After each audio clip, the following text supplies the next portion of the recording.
ठीक आहे, आता सर्वांना आपलं मत मांडण्याचा अधिकार आहे. बाळासाहेब आंबेडकर हे आपले आमचे दलित समाजाचे, वंचित समाजाचे नेते आहे. ते सगळ्यांना आपली मतं मांडण्याचा अधिकार आहे. माझं मत असं आहे की अशा पद्धतीचा नक्षलवाद संपुष्टात आणण्यासाठी हा कायदा आवश्यक होता. आणि अन्याय होत असेल तर नक्की त्यामध्ये सुधारणा करण्याचा विचार होऊ शकेल. कायदा झाला तरी त्यामध्ये नंतर अमेंडमेंटसुद्धा होतात. जर या कायद्यामुळं जर असा अन्याय होऊ लागला तर आपल्याला अधिकार आहे त्या कायद्यामध्ये अमेंडमेंट न करण्याचा. पार्लमेंटमध्ये जे कायदे होतात त्यामध्ये अमेंडमेंट होतात आणि अनेक वेळेला त्यामध्ये सगळ्यांचं ऐकून त्यामध्ये अनेक सुधारणा होतात. त्यामुळे जर असा जाणीवपूर्वक अन्याय झाला तर तसा तर बदल करण्याचा अधिकार आहे. पण माझं मत असं आहे की हा कायदा संविधान विरोधी नाही. कारण संविधानानेच विधानसभेला विधान परिषदेला अधिकार दिलेला आहे कायदा बनवण्याचा. त्यामुळे हा कायदा संविधान विरोधी आहे असं म्हणता येणार नाही. मला वाटतं की मुख्यमंत्र्यांनी त्यांच्या रिप्लायमध्ये सांगितलेलं आहे की बाबा हा कुणावर अन्याय करण्यासाठी कायदा नाही. फक्त एवढंच आहे की नक्षलवाद्यांना प्रोत्साहन देण्याचं लिखाण जे आहे, न्याय मिळण्यासाठी लिखाण करायला हरकत नाही, मागण्या करण्यासाठी लिखाण करायला हरकत नाही. पण अनेक वेळेला शहरामध्ये राहणारे लोक त्यांना पाठिंबा देतात, पण इनडायरेक्ट त्यांचा पाठिंबा असतो.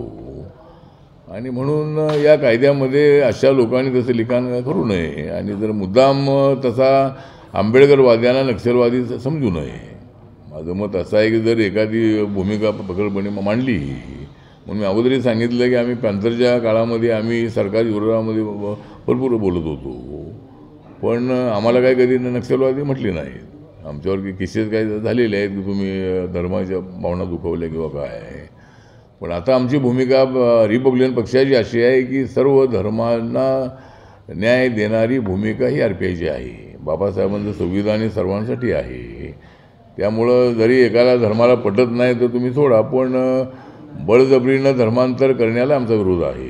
जर स्वतःहून जे धर्मांतर करत असतील तर हरकत नाही. हिंदूचा कोणी बौद्ध होत असेल किंवा हिंदूचा आणि कुठल्या धर्मात जात असेल किंवा दुसऱ्या धर्मात हिंदूमध्ये येत असेल तर कायद्याने तो अधिकार आपणाला आहे. म्हणजे असं बंधन नाही की आपल्याला धर्मांतर करायचं नाही. पण फोर्सफुली धर्मांतर करणं, काहीतरी प्रलोभन देऊन त्याचं धर्मांतर करणं हे घटनाविरोधी आहे. म्हणून आमची भूमिका अशी आहे की त्या पद्धतीनं सरकारने सुद्धा, पोलिसांनी सुद्धा कोणावर अन्याय होणार नाही या कायद्यामुळं याचा प्रयत्न करणं अत्यंत आवश्यक आहे. जर असा प्रयत्न झाला तर नक्की त्यावेळेला आम्ही आवाज उठवू. हां, तर संभाजी ब्रिगेडचे जे आपले काय नाव, प्रवीणदादा गायकवाड जे आहे, तर आता हे आमचे चांगले मित्र आहेत आणि फुले शाहू आंबेडकरांच्या विचाराशी एकनिष्ठ राहून त्यांनी अनेक वेळेला आपली भूमिका स्पष्टपणे मांडलेली आहे. तर अक्कलकोटमध्ये काल ते गेलेले असताना त्या ठिकाणी त्यांनी भाषण केलं आणि त्या ठिकाणी संभाजी ब्रिगेड हे जे नाव आहे, तर आता अलीकडे छावा चित्रपट पाहिल्यानंतर हा चित्रपट सगळ्या देशामध्ये लोकांनी पाहिला. मला देशभरातल्या लोकांचे फोन आले की पिक्चर फार अत्यंत चांगला पिक्चर आहे आणि संभाजीराजेंची भूमिका ही अत्यंत उत्कृष्ट आहे.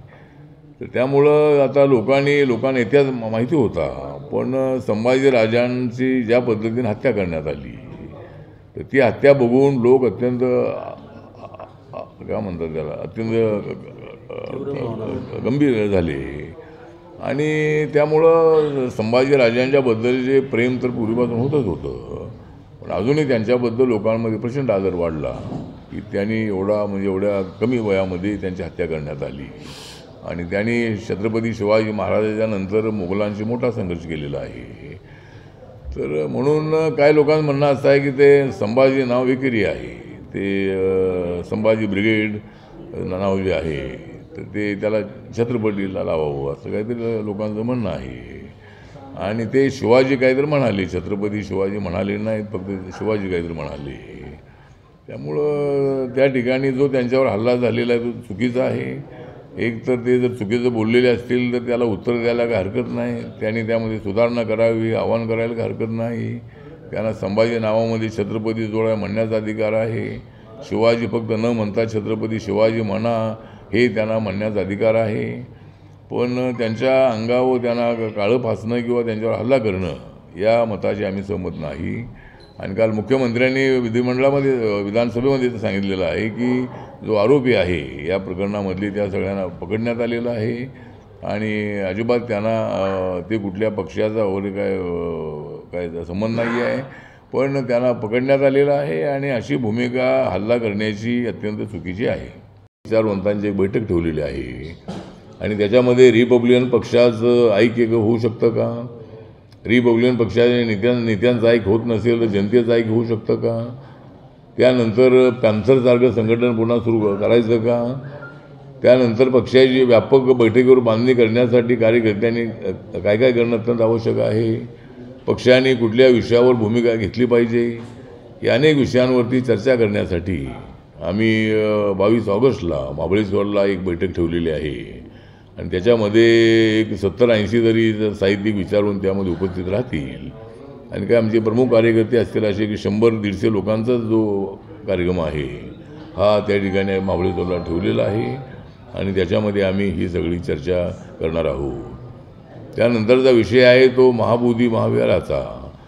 जे बोधगया या ठिकाणी जे महाबोधी महाविहार आहे तर त्या ठिकाणी बिहार असेंब्लीचा कायदा आहे 1949चा आणि त्या कायद्यामध्ये 4 लोक बौद्ध, 4 लोक हिंदू आणि कलेक्टर हिंदू असेल तर त्याचा अध्यक्ष अशा पद्धतीची तो कायदा आहे. तर देशभरातल्या बौद्धांची मागणी अशी आहे की महाबोधी महाविहार जे आहे त्या ट्रस्टीमधले सगळे ट्रस्टी बौद्ध असावे. जर हिंदूंच्या ट्रस्टमध्ये जर आमच्या बौद्धांना घेत नाहीत, मुस्लिमांच्या ट्रस्टमध्ये आम्हाला घेत नाहीत, ख्रिश्चनांच्या ट्रस्टमध्ये आम्हाला घेत नाहीत, त्यांचे ते ट्रस्ट असतात, तर मग आमचाही ट्रस्ट आमचा असावा अशी एक मागणी आहे. त्यामध्ये हिंदूंना विरोध करण्याची भूमिका आमची अजिबात नाही आहे. पण तो सगळे जो बिहार सरकारचा जो कायदा आहे तो कायदा बदलावा. हा कायदा 1949चा आहे. देशाचं संविधान लागू झालेलं आहे 26 जानेवारी 1950ला आणि त्यामुळं तो कायदा रद्द करावा आणि सर्व मेंबर ट्रस्टी बौद्ध असावेत अशी एक मागणी आहे. त्यासाठी देशभरामध्ये आंदोलन सुरू आहे. बोधगया या ठिकाणी भिक्खू आणि अनेक लोक तिथं उपोषणाला बसलेले आहेत.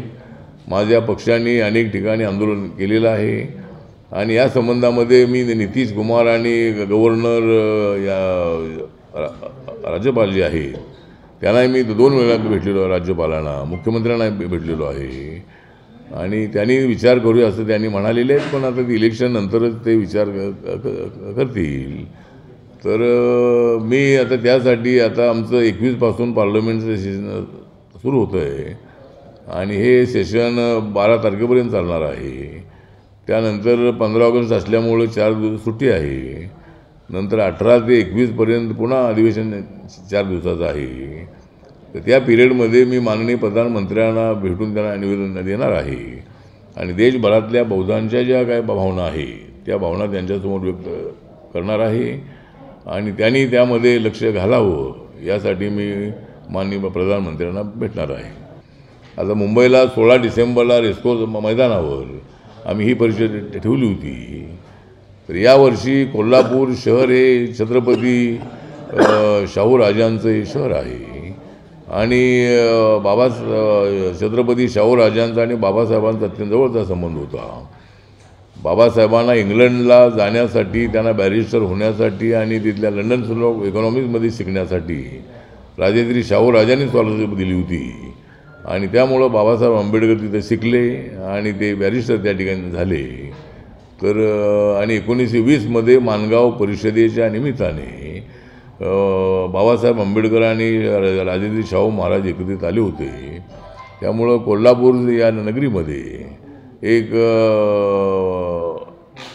राष्ट्रीय लेवलचे म्हणजे त्यामध्ये अनेक जे इतर राज्यातले जे आमचे भिक्खू आहेत किंवा बुद्धिस्ट ॲक्टिव्हिस्ट आहेत त्यांना बोलवून एक वर्ल्ड पीसचा जो जगाला शांतीचा संदेश देण्यासाठी आणि चाललेली सगळी युद्ध आहेत युद्ध थांबावीत आणि म्हणून या ठिकाणी गांधी मैदान किंवा आणि कुठलं मैदानामध्ये आम्ही बघून आम्ही त्या ठिकाणी भव्य अशा पद्धतीची बौद्ध धम्म वर्ष जे आहे ते आम्ही 16 नोव्हेंबरला घेण्याचं ठरवलेलं आहे आणि त्याला कोण कोण येणार ते नंतर आम्ही जाहीर करू. परंतु ही बौद्ध धम्म परिषद ही शांतीच्या संदेशासाठी आहे. आज मी माननीय स्वातंत्र्याचे सैनिक नागनाथ अण्णा नायकवडी जे वाळव्याचे राहणारे होते सांगली जिल्ह्यामधले, त्यांचा आज स्मृतिदिन आहे. त्यांचा शताब्दी हां त्यांची जन्मशताब्दी चालू आहे. तर त्या निमित्ताने वैभव नायकवडी त्यांचे चिरंजीव जे आहे त्याने मला निमंत्रण दिलेलं आहे आणि मी त्या कार्यक्रमासाठी जाण्यासाठी आज मी मुंबईवरून प्लेनने आलो आणि म्हणून आपल्याला बोलावं. आपल्याला आता या 2-3 महिन्यामध्ये 2-3 वेळेला आपली भेट झालेली आहे. त्यामुळं यावेळेला कोल्हापूरमध्ये 2-3 वेळेला आलो. तर आजही मला सांगलीला जाण्यासाठी वाळव्याला जाण्यासाठी मी इथं आलेलो आहे. तर त्या पद्धतीनं नागनाथ अण्णांचं योगदान फार मोठं आहे. नागनाथ अण्णा हे एकदा आमदारी राहिलेले आहे. नागनाथ अण्णा हे स्वातंत्र्याच्या लढ्यामध्ये पत्रे सरकार आणि अनेक लोकांच्या बरोबर त्यांनी मोठा संघर्ष केलेला आहे इंग्रजांच्या विरोधामध्ये. तर त्या नागनाथ अण्णांचं एक स्मारकसुद्धा त्या ठिकाणी त्याचं काम सुरू आहे. लवकरात लवकर ते काम पूर्ण करण्यासाठी मी आज त्याची पाहणी करणार आहे आणि अजूनही राज्य शासनाकडून काही त्यांना रक्कम हवी असेल तर त्यासाठी मी मुख्यमंत्र्यांना बोलणार आहे आणि नागनाथ अण्णांचं स्मारक लवकरात लवकर झालं पाहिजे अशा पद्धतीची आपली मागणी आहे. आमची भूमिका अशी आहे की रिपब्लिकन पक्षाला महापालिका, नगरपालिका, जिल्हा परिषद, पंचायत समिती यामधल्या काही जागा मिळाल्या पाहिजे. आता एकतर एकनाथ शिंदेंची शिवसेना आणि अजितदादांची जी राष्ट्रवादी काँग्रेस आहे त्यांना असं वाटतं की रिपब्लिकन पक्ष हा BJPच्या कोट्यात आहे. तर आम्ही कोणाच्याही कोट्यामध्ये असू, आम्ही जर महायुतीच्या कोट्यात आहोत आणि पण आम्ही हे 2 पक्ष येण्याच्या अगोदरपासून आम्ही BJPसोबत आहोत. आमचं एकतर RPIचं नाव घेतलं जात नाही याबद्दल आमच्या समाजात नाराजी आहे. एकतर तिघांची तुमची युती आहेच आहे, पण आमचा एखादा मंत्री घेतला असता तर आमचं हे नाव आलं असतं कदाचित, पण आमचा मंत्री त्यामध्ये घेतला नाही. आणि आता तरी आम्हाला काय 1-2 महामंडळाची अध्यक्षपदं आम्हाला द्यावीत अशी मागणी आमची आहे. आम्ही देवेंद्रजींना पूर्वी भेटलेलो आहोत आणि आपण म्हणाल त्या पद्धतीनं आम्हाला काही जागा जी आहे या काही जागा जिल्हा परिषदेच्या 60-65 जागा आहेत, त्यातले 3-4 तरी आम्हाला जिल्हा परिषद मिळाव्यात. नंतर एक 8-10 तरी पंचायत समिती मिळावी. एका पंचायत समिती एका तरी जागा मिळावी असा आमचा प्रयत्न राहणार आहे. त्यामध्ये किती जागा मिळतात ते बघूया. पण महायुती म्हणून ही निवडणूक लढवावी असं माझं मत आहे. आणि देवेंद्रजींनी अनाऊन्स केलेलं आहे की आम्ही महायुती म्हणून लढणार आहोत आणि मुंबईची निवडणूक तर महायुती म्हणूनच लढली पाहिजे. मुंबईमधली उद्धव ठाकरेंच्या हातातली सत्ता जी आहे ती सत्ता हिसकावून घेतली पाहिजे आणि आपणच त्यांना सत्तेवर बसवलेलं आहे. त्यामुळं उद्धव ठाकरे आणि राज ठाकरे जरी एकत्र आले असले तरी मराठी भाषेवर ते आता एकत्र आलेले आहे. पण राज ठाकरे नक्की उद्धव ठाकरेंसोबत जातील का याबद्दल आपण संशय आहोत. आणि जरी गेलेही तरी फक्त मराठी मतं त्यांना मिळणार आहे. त्यावेळेला जे नॉन मराठी मतं 60% जास्त मतं आहेत. मराठी मतं मुंबईमध्ये 40% आहेत आणि आता हे 60% जे लोक आहेत ते सगळे आता टोटली यांच्या विरोधामध्ये आहेत. बाळासाहेब ठाकरे असताना काय त्यांनी उत्तर भारतीय आघाडी बनवली होती, साऊथ इंडियन आघाडी बनवली होती, गुजराती आघाडी बनवली होती आणि सगळ्या भाषेच्या लोकांना त्यांनी सोबत घेतलं होतं. पण राज ठाकरेंनी मात्र त्याच्या विपर्यास करून फक्त मराठी भाषेवर त्यांनी कॉन्सन्ट्रेट केलेलं आहे. आणि त्यामुळं बाळासाहेब ठाकरेंच्या विरोधात भूमिका घेणाऱ्या राज ठाकरेसोबत उद्धव ठाकरे जाणार का, तर त्यांनी जाऊ नये अशी माझी भूमिका आहे. जर ते बाळासाहेबांचे खरे जर वारसदार असतील तर त्यांनी राज ठाकरेंच्या सोबत जाऊ नये. कारण आता राज ठाकरे काय बाळासाहेबांचे वारसदार नाहीत. तर उद्धव ठाकरे वारसदार असतील तर फक्त निवडणुका लक्षामध्ये ठेवून त्यांनी राज ठाकरेंसोबत जाऊ नये. राज ठाकरेंनी सुरू केलेल्या दादागिरीला आमचा विरोध आहे. मराठी भाषा सगळ्यांना आली पाहिजे याबद्दल आम्ही सहमत आहोत. पण फोर्सफुली जवळजवळ मुंबईमध्ये राहणारे 80% जे नॉन मराठी लोक आहेत ते मराठी बोलतात. 20% लोकांना समजा मराठी येत नाही आहे. तर त्यांनी मगुरी करू नये, पण लगेच त्याला त्याच्यात थोबाडीत मारणं हे करणं या त्या भूमिकेशी मनसेच्या आणि शिवसेनेच्या आम्ही सहमत नाही. आमचं म्हणणं हे आहे की मराठी आमची मातृभाषा आहेच आहे, पण ही हिंदी आमची राष्ट्रभाषा याचा मला अभिमान आहे. राष्ट्रात राहायचं आहे आपल्याला, तर आपल्याला हिंदी भाषेचा आदर केला पाहिजे. आणि राज्य सरकारने जो पहिलीपासून हिंदी कंपल्सरी शिकवण्याचा जो निर्णय घेतला तो रद्द केलेला आहे. त्यामुळं मला वाटतं की आता काय तसा विषय जो राहिला नाही आहे. आता पुन्हा दादागिरी करणे बरोबर नाही आहे. काल आग्र्यामध्येही त्या ठिकाणी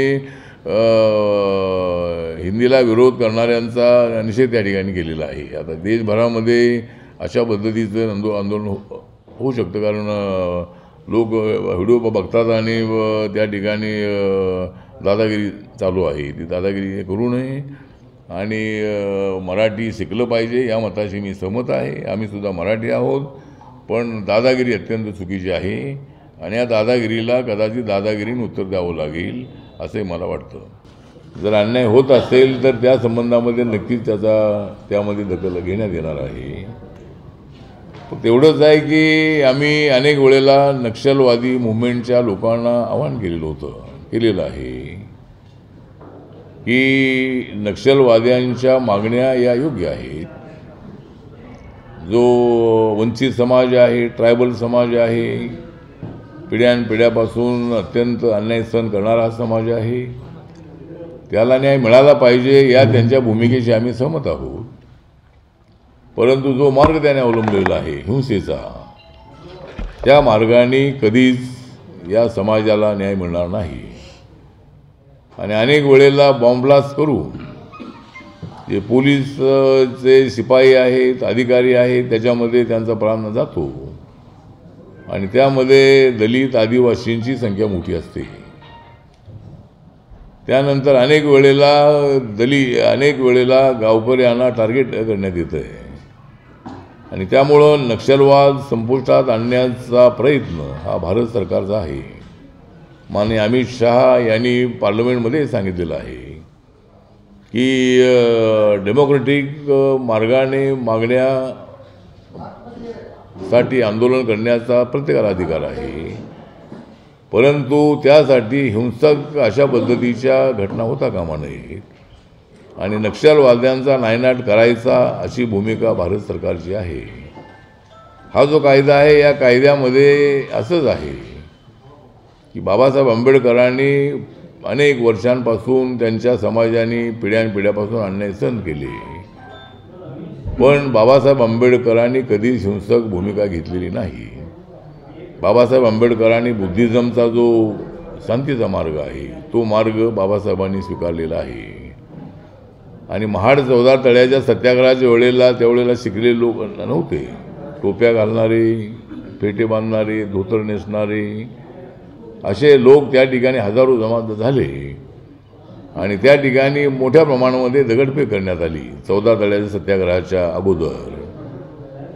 आणि बाबासाहेब आंबेडकरांना लोक जाऊन भेटले, म्हणाले की आमचे लोक 100च्या वर झालेले आहेत, तर आम्हाला आदेश द्या. तर बाबासाहेब म्हणाले की नाही, आपल्याला हिंसेला हिंसेने उत्तर दिलं तर हिंसा वाढते आणि आपला समाज खेड्यापाड्यामध्ये छोटा समाज आहे, त्यामुळं मला माझ्या समाजाची चिंता आहे.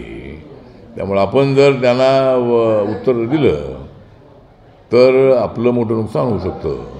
म्हणून बाबासाहेब आंबेडकरांनी सांगितले की आपण शांत राहा. त्यामुळे बाबासाहेब आंबेडकर सुरुवातीपासूनच हे शांतीच्या विचाराचे होते. आणि नक्षलवाद्यांनाही माझं नम्र निवेदन आहे की आपण मेन स्ट्रीममध्ये या, आपण आमच्यासोबत या, खांद्याला खांदा लावून आपण न्यायासाठी लढूया. पण नक्षलवादी मुवमेंट ही थांबली पाहिजे अशी आमची भूमिका आहे. त्यांच्या त्यागाबद्दल आम्हाला त्याबद्दल रिस्पेक्ट आहे, पण विनाकारण त्यामध्ये हजारो आतापर्यंत नक्षलवादी मारले गेलेले आहेत. त्यामुळं हे कुठंतरी थांबलं पाहिजे. म्हणून हा जो जनसुरक्षा कायदा आहे, हे तिकडे बोलू नका, जनसुरक्षा कायदा जो आहे हा शहरी नक्षलवाद म्हणजेच नक्षलवादी असणाऱ्या लोकांच्या ॲक्टिव्हिटीजला पाठिंबा देण्याचं लिखाण करणं अशी पुस्तकं काढणं, विद्रोही कविता, विद्रोही कथा, विद्रोही कथा, कादंबरी किंवा लेखन जे आहे ते लेखन करायला हरकत नाही. पण नक्षलवादी ॲक्टिव्हिटीजला, त्यांच्या मार्गाला पाठिंबा देण्याची भूमिका ही अत्यंत अयोग्य आहे. त्यामुळं आम्हीसुद्धा पॅन्थरच्या मुवमेंटमध्ये आम्ही काम केलेलं आहे, आम्ही संघर्ष केलेला आहे. आणि परंतु मागून वार करण्याची पद्धती ही नक्षलवादी पद्धती आहे. समोरून वार करायचा असेल तर समोरून आम्ही वैचारिक वार जो आहे तो आम्हाला करण्याचा अधिकार आहे. त्यामुळं मला असं वाटतं की आम्ही पॅन्थरच्या काळात आम्हाला कोणी नक्षलवादी म्हटलं नाही. त्यामुळं नक्षलवाद्यांनी आंबेडकरवाद स्वीकारला पाहिजे, नक्षलवाद सोडून त्यांनी आंबेडकरवाद स्वीकारला पाहिजे. आणि मेन स्ट्रीममध्ये येऊन त्यांना वाटतं आहे की आम्हाला काहीतरी समाजासाठी काय करायचं आहे, तर त्यांनी सत्तेवर यावं, त्यांनी लोकांना कन्व्हिन्स करावं. त्यामुळं तर हे कुठं म्हणून जनसुरक्षा कायद्याला आमचा पूर्णपणे पाठिंबा आहे.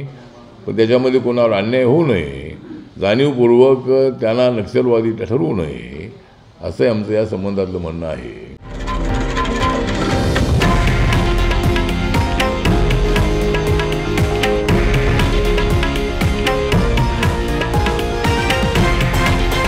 हे आहे देशातील नंबर 1 न्यूज नेटवर्क आणि आपण पाहत आहात TV9 मराठी, एकमेव.